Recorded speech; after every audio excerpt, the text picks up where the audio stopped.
أعوذ بالله من الشيطان الرجيم. بسم الله الرحمن الرحيم. ياسين والقرآن الحكيم إنك لمن المرسلين على صراط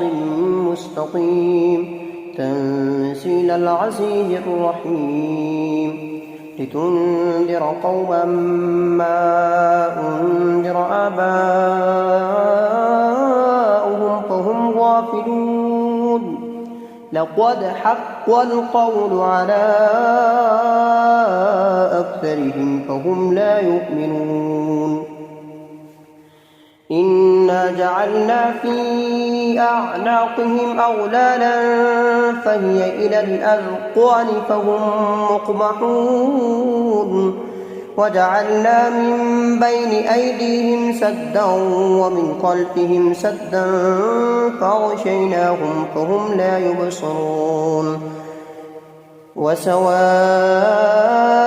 عليهم أنذرتهم أم لم تنذرهم لا يؤمنون. إنما تنذر من اتبع الذكر وخشي الرحمن بالغيب فبشره بمغفرة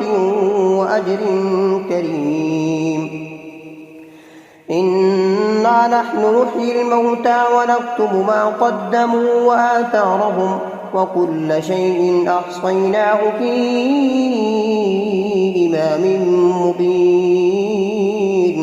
واضرب لهم مثلا أصحاب القرية إذ جاءها المرسلون إذ أرسلنا إليهم 2 فكذبوهما فعززنا بثالث فقالوا إنا إليكم مرسلون. قالوا ما أنتم إلا بشر مثلنا وما أنزل الرحمن من شيء إن أنتم إلا تكذبون. قالوا ربنا يعلم إنا إليكم لمرسلون وما علينا إلا البلاغ المبين. قالوا إنا تطيرنا بكم لئن لم تنتهوا لنرجمنكم وليمسنكم منا عذاب أليم. قالوا طائركم معكم أئن ذكرتم بل أنتم قوم مسرفون. وجاء من أقصى المدينة رجل يسعى قال يا قوم اتبعوا المرسلين اتبعوا من لا يسألكم أجرا وهم مهتدون. وما لي لا أعبد الذي فطرني وإليه ترجعون. أتخذ من دونه آلهة إن يردني الرحمن بضر لا تغن عني شفاعتهم شيئا ولا ينقذون. إني إذا لفي ضلال مبين. إني آمنت بربكم فاسمعون. قيل ادخل الجنة قال يا ليت قومي يعلمون بما غفر لي ربي وجعلني من المكرمين. وما أنزلنا على قومه من بعده من جند من السماء وما كنا منزلين. إن كانت إلا صيحة واحدة فإذا هم خامدون. يا حسرة على العباد ما يأتيهم من رسول إلا كانوا به يستهزئون. ألم يروا كم أهلكنا قبلهم من القرون أنهم إليهم لا يرجعون. وإن كل لما جميع لدينا محضرون. وآية لهم الأرض الميتة أحييناها وأخرجنا منها حبا فمنه يأكلون. وجعلنا فيها جنات من نخيل وأعناب وفجرنا فيها من العيون ثمره وما عملته أيديهم أفلا يشكرون سبحان الذي خلق الأزواج كلها مما تنبت الأرض سبحان الذي خلق الأزواج كلها مما تنبت الأرض ومن أنفسهم ومما لا يعلمون وآية لهم الليل نسلخ منه النهار فإذا هم مظلمون والشمس تجري لمستقر لها ذلك تقدير العزيز العليم والقمر قدرناه منازل حتى عاد كالأرجون القديم لا الشمس ينبغي لها أن تدرك القمر ولا الليل سابق النهار وكل في فلك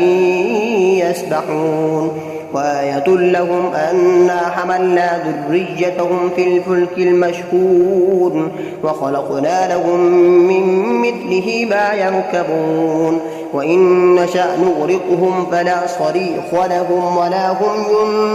ينقذون إلا رحمة منا ومتاعا إلى حين وإذا قيل لهم اتقوا ما بين أيديكم وما خلفكم لعلكم ترحمون وما تأتيهم من آية من آيات ربهم إلا كانوا عنها معرضين وإذا قيل لهم أنفقوا مما رزقكم الله قال الذين كفروا للذين آمنوا أنطعم من لو يشاء الله أطعمه إن أنتم إلا في ضلال مبين ويقولون متى هذا البعد إن كنتم صادقين ما ينظرون إلا صيحة واحدة تأخذهم وهم يخصمون فلا يستطيعون توصية ولا إلى أهلهم يرجعون ونفخ في الصور فإذا هم من الأجداث إلى ربهم ينسلون قالوا يا ويلنا من بعثنا من مرقدنا هذا ما وعد الرحمن وصدق المرسلون إن كانت إلا صيحة واحدة فإذا هم جميع لدينا محضرون فاليوم لا تظلم نفس شيئا ولا تجزون إلا ما كنتم تعملون إن أصحاب الجنة اليوم في شغل فاكهون هم وأزواجهم في ظلال على الأرائك متكئون لهم فيها فاكهة ولهم ما يدعون سلام قولا من رب رحيم وامتازوا اليوم أيها المجرمون ألم أعهد إليكم يا بني آدم ألا تعبدوا الشيطان إنه لكم عدو مبين وأن اعبدوني هذا صراط مستقيم ولقد أضل منكم جبلا كثيرا أفلم تكونوا تعقلون هذه جهنم التي كنتم توعدون اصلوها اليوم بما كنتم تكفرون اليوم نختم على أفواههم وتكلمنا أيديهم وتشهد أرجلهم بما كانوا يكسبون ولو نشاء لطمسنا على أعينهم فاستبقوا الصراط فأنى يبصرون ولو نشاء لمسخناهم على مكانتهم فما استطاعوا مضيا ولا يرجعون ومن نعمره ننقصه في الخلق أفلا يعقلون وما علمناه الشعر وما ينبغي له إن هو إلا ذكر وقرآن مبين لينذر من كان حيا ويحق القول على الكافرين أولم يروا أنا خلقنا لهم مما عملت أيدينا أنعاما فهم لها مالكون وذللنا لهم فمنها ركوبهم ومنها يأكلون ولهم فيها منافع ومشارب أفلا يشكرون واتخذوا من دون الله آلهة لعلهم ينصرون لا يستطيعون نصرهم وهم لهم جند محضرون فلا يحزنك قولهم إنا نعلم ما يسرون وما يعلنون أولم ير الإنسان أنا خلقناه من نطفة فإذا هو خصيم مبين وضرب لنا مثلا ونسي خلقه قال من يحيي العظام وهي رميم قل يحييها الذي أنشأها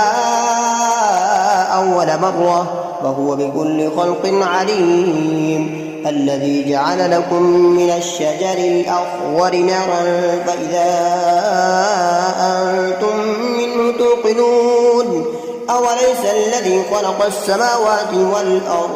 والأرض بقادر على أن يخلق مثلهم بلى وهو الخلاق العليم إنما أمره إذا أراد شيئا أن يقول له كن فيكون فسبحان الذي بيده ملكوت كل شيء وإليه ترجعون صدق الله العظيم. أعوذ بالله من الشيطان الرجيم بسم الله الرحمن الرحيم الرحمن علم القرآن خلق الإنسان علمه البيان الشمس والقمر بحسبان والنجم والشجر يسجدان والسماء رفعها ووضع الميزان ألا تطغوا في الميزان وأقيموا الوزن بالقسط ولا تخسروا الميزان والأرض وضعها للأنام فيها فاكهة والنخل ذات الأكمام والحب ذو العصف والريحان فبأي آلاء ربكما تكذبان خلق الإنسان من صلصال كالفخار وخلق الجان من مارج من نار فبأي آلاء ربكما تكذبان رب المشرقين ورب المغربين فبأي آلاء ربكما تكذبان مرج البحرين يلتقيان بينهما برزخ لا يبغيان فبأي آلاء ربكما تكذبان يخرج منهما اللؤلؤ والمرجان فبأي آلاء ربكما تكذبان وله الجوار المنشآت في البحر كالأعلام فبأي آلاء ربكما تكذبان كل من عليها فان ويبقى وجه ربك ذو الجلال والإكرام فبأي آلاء ربكما تكذبان يسأله من في السماوات والأرض كل يوم هو في شأن فبأي آلاء ربكما تكذبان سنفرغ لكم أيها الثقلان فبأي آلاء ربكما تكذبان يا معشر الجن والإنس إن استطعتم أن تنفذوا من أقطار السماوات والأرض فانفذوا لا تنفذون إلا بسلطان فبأي آلاء ربكما تكذبان يرسل عليكما شواظ من نار ونحاس بأس فلا تنتصران فبأي آلاء ربكما تكذبان فإذا انشقت السماء فكانت وردة كالدهان فبأي آلاء ربكما تكذبان فيومئذ لا يسأل عن ذنبه إنس ولا جان فبأي آلاء ربكما تكذبان يعرف المجرمون بسيماهم فيؤخذ بالنواصي والأقدام فبأي آلاء ربكما تكذبان هذه جهنم التي يكذب بها المجرمون يطوفون بينها وبين حميم آن فبأي آلاء ربكما تكذبان ولمن خاف مقام ربه جنتان فبأي آلاء ربكما تكذبان ذواتا أفنان فبأي آلاء ربكما تكذبان فيهما عينان تجريان فبأي آلاء ربكما تكذبان فيهما من كل فاكهة زوجان فبأي آلاء ربكما تكذبان متكئين على فرش بطائنها من استبرق وجنى الجنتين دان فبأي آلاء ربكما تكذبان فيهن قاصرات الطرف لم يطمثهن إنس قبلهم ولا جان فبأي آلاء ربكما تكذبان هل جزاء الإحسان إلا الإحسان فبأي آلاء ربكما تكذبان ومن دونهما جنتان فبأي آلاء ربكما تكذبان مدهامتان فبأي آلاء ربكما تكذبان فيهما عينان نضاختان فبأي آلاء ربكما تكذبان فيهما فاكهة ونخل ورمان فبأي آلاء ربكما تكذبان حور مقصورات في الخيام فبأي آلاء ربكما تكذبان متكئين على رفرف خضر وعبقري حسان فبأي آلاء ربكما تكذبان تبارك اسم ربك ذي الجلال والإكرام أعوذ بالله من الشيطان الرجيم بسم الله الرحمن الرحيم تبارك الذي بيده الملك وهو على كل شيء قدير الذي خلق الموت والحياة ليبلوكم أيكم أحسن عملا وهو العزيز الغفور الذي خلق 7 سماوات طباقا ما ترى في خلق الرحمن من تفاوت فارجع البصر هل ترى من فطور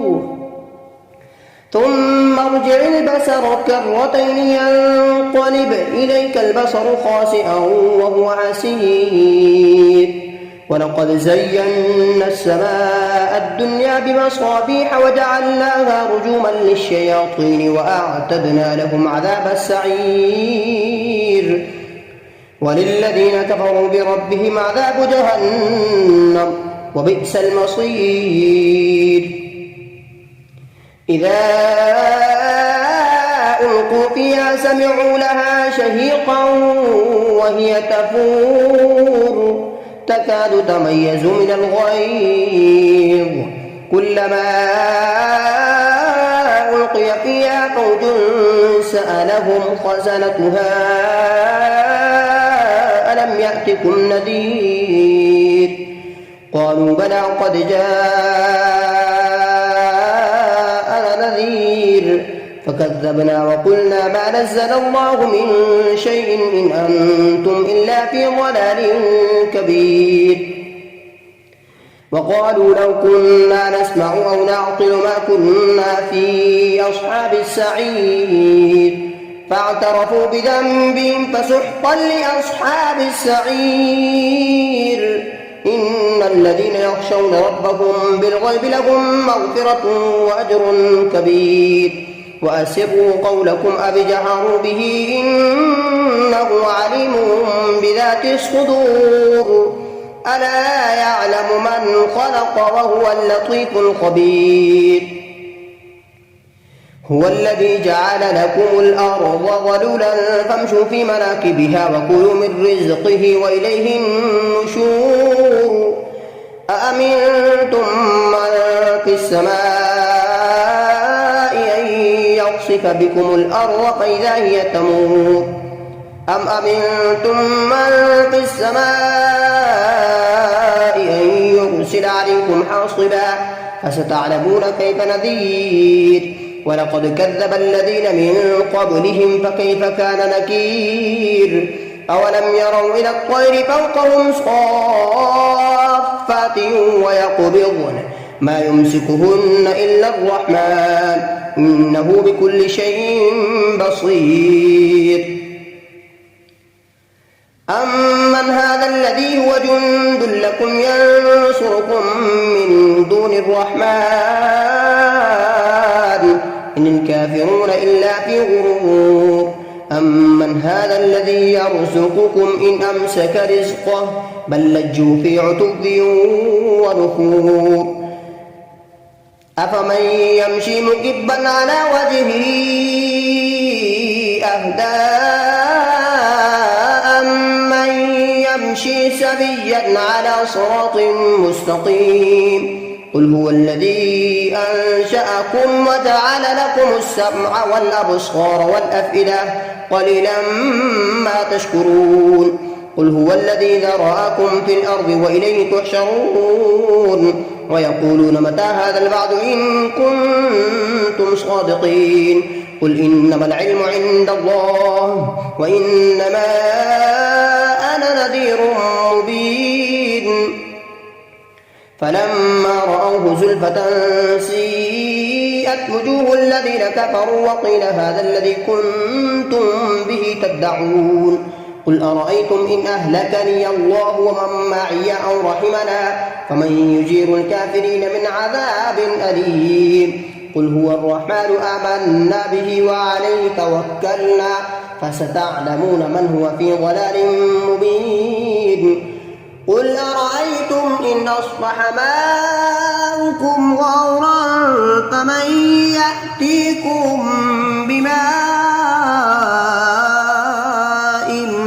معين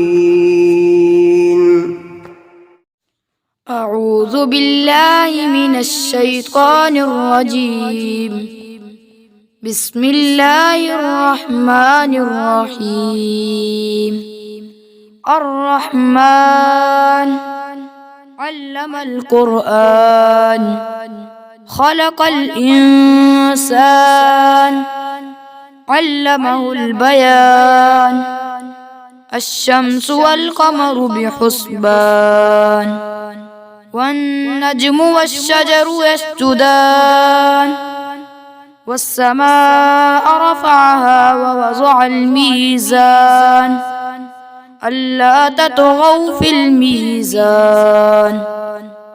وأقيموا الوزن بالقسط ولا تخسروا الميزان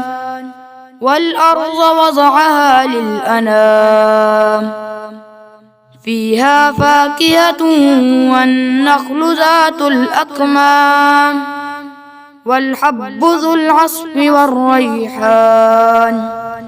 فبأي آلاء ربكما تكذبان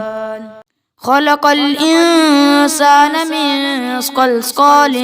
كالفخار وخلق الجان من مارج من نار فبأي آلاء ربكما تكذبان رب المشرقين ورب المغربين فبأي آلاء ربكما تكذبان مرج البحرين يلتقيان بينهما برزخ لا يبغيان فبأي آلاء ربكما تكذبان يخرج منهما اللؤلؤ والمرجان فبأي آلاء ربكما تكذبان وله الجوار المنشآت في البحر كالأعلام فبأي آلاء ربكما تكذبان كل من عليها فان ويبقى وجه ربك ذو الجلال والإكرام فبأي آلاء ربكما تكذبان يسأله من في السماوات والأرض كل يوم هو في شأن فبأي آلاء ربكما تكذبان سنفرغ لكم أيها الثقلان فبأي آلاء ربكما تكذبان يا معشر الجن والإنس إن استطعتم أن تنفذوا من أقطار السماوات والأرض فانفذوا لا تنفذون إلا بسلطان فبأي آلاء ربكما تكذبان يرسل عليكما شواظ من نار ونحاس فلا تنتصران فبأي آلاء ربكما تكذبان فإذا انشقت السماء فكانت وردة كالدهان فبأي آلاء ربكما تكذبان ويومئذ لا يسأل عن ذنبه إنس ولا جان فبأي آلاء ربكما تكذبان يعرف المجرمون بسيماهم فيؤخذ بالنواصي والأقدام فبأي آلاء ربكما تكذبان هذه جهنم التي يكذب بها المجرمون يطوفون بينها وبين حميم آن فبأي آلاء ربكما تكذبان ولمن خاف مقام ربه جنتان فبأي آلاء ربكما تكذبان ذواتا أفنان فبأي آلاء ربكما تكذبان فيهما عينان تجريان فبأي آلاء ربكما تكذبان فيهما من كل فاكهة زوجان فبأي آلاء ربكما تكذبان متكئين على فرش بطائنها من استبرق وجنى الجنتين دان فبأي آلاء ربكما تكذبان فيهن قاصرات الطرف لم يطمثهن إنس قبلهم ولا جان فبأي آلاء ربكما تكذبان كأنهن الياقوت والمرجان فبأي آلاء ربكما تكذبان هل جزاء الإحسان إلا الإحسان فبأي آلاء ربكما تكذبان ومن دونهما جنتان فبأي آلاء ربكما تكذبان مدهامتان فبأي آلاء ربكما تكذبان فيهما عينان نضاحتان فبأي آلاء ربكما تكذبان فيهما فاكهة ونخل ورمان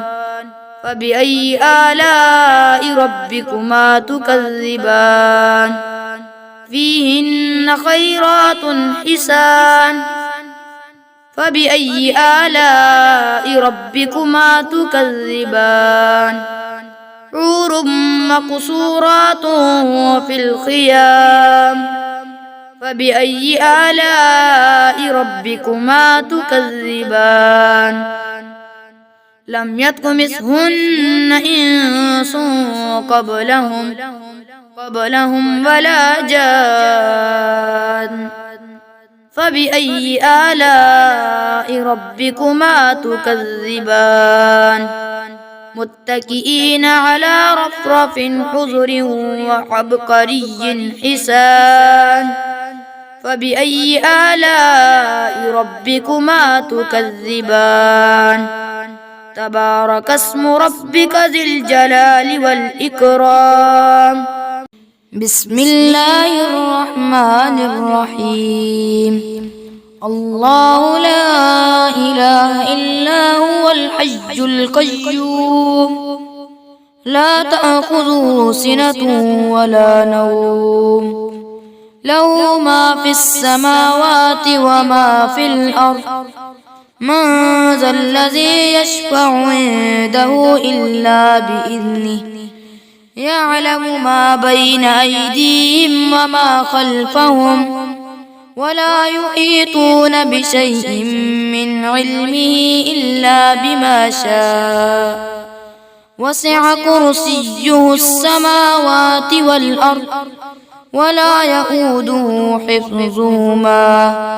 وهو العلي العظيم بسم الله الرحمن الرحيم قل يا أيها الكافرون لا أعبد ما تعبدون